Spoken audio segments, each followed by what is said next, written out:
ఈరోజు మీరు మీ సొంత చిన్నాన్న సంగారెడ్డికి వెన్నుపోటు పొడిచారు, ఈ 5 మండలాల్లో ఉన్నవాళ్ళు.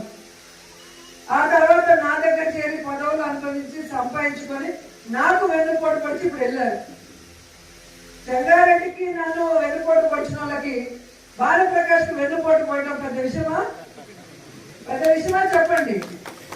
సంగారెడ్డి ఏమో సొంత చిన్నాన్న ఒకరికి, మిగతా వాళ్ళకి రాజకీయ భిక్ష 30-35 ఏళ్ళుగా రాజకీయ భిక్ష పెట్టిన ఒక రాజకీయవేత్త. ఈరోజు వాళ్ళందరూ కూడా ఒక స్థాయిలో వాళ్ళ పిల్లలు వాళ్ళు సెటిల్ అయ్యారు అంటే సంగారెడ్డి గారి వల్ల. అలాంటి పెద్ద మనిషినే వెన్నుపోటు పొడిచిన వాళ్ళు నాతో చేరి జీవితంలో ఒక రాష్ట్ర పదవి కూడా పొందని వాళ్ళకి రాష్ట్ర స్థాయి పదవులు ఇచ్చాము. అధికారం వచ్చాక టెంపుల్ చైర్మన్ కానీ కార్పొరేషన్ చైర్మన్ ఎలా వచ్చాయి. ఏ నియోజకవర్గంలో అయినా ఎమ్మెల్యే లెటర్ లేకుండా ఎవరికి స్టేట్ పోస్టులు అనేది రావు. జగన్మోహన్ రెడ్డి గారు ఇవ్వరు. ఆ లెటర్ కూడా మీరు ఒకసారి వాట్సాప్ గ్రూప్ లో మీరు చూశారు. వాళ్ళు చెప్పుకోవచ్చు మాకు రోజమ్మ ఇవ్వలేదని, కానీ వాళ్ళ మనసాక్షికి తెలుసు కదా సింగేరి కోనకు వచ్చి ఏ విధంగా వాళ్ళు ఆశీర్వాదం తీసుకెళ్లారు అనంత. అయితే ఆ లెటర్ కూడా జగన్మోహన్ రెడ్డి సంతకం చేసిన లెటర్ ఇప్పటికీ నా దగ్గర ఉన్నాయి. వాళ్ళకి ఎప్పుడు కావాలంటే అప్పుడు మళ్ళీ వాట్సాప్ లో పెడతారు. సో ఒక రాష్ట్ర స్థాయి పదవులు మనం అపోజిషన్ లో ఉన్నప్పుడు ఇచ్చాము.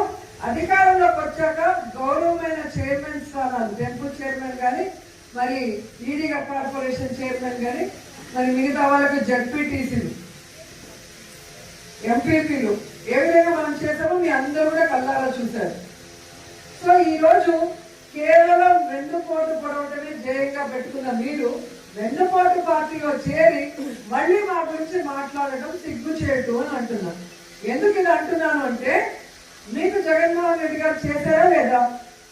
చేశారా లేదా? మీకు జగన్మోహన్ రెడ్డి గారు చేసినప్పుడు మీకు ఎమ్మెల్యే నచ్చలేదంటే ఏం చేయాలి? జగన్మోహన్ రెడ్డి గారికి ఏదో ఒక నియోజకవర్గంలో వెళ్ళి పని చేయాలి, లేదా ఎంపీ గారికి పని చేయాలి. అవునా కాదా?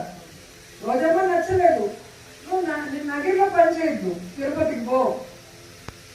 ఇన్ఛార్జిగా మిమ్మల్ని వేశారు కదా, కాళహస్తికి ఒకరిని వేశారు, అనంతపురం ఒకరిని వేశారు. అక్కడికి వెళ్ళి చేయండి, పుంగునూరుకి వెళ్ళి చేయండి, తిరుపతికి వెళ్ళి చేయండి.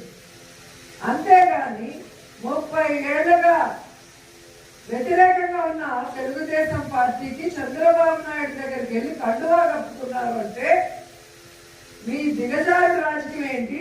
మీకు నన్ను మాట్లాడే అర్హత ఉందా అని ఈ సందర్భంగా అడుగుతున్నాను.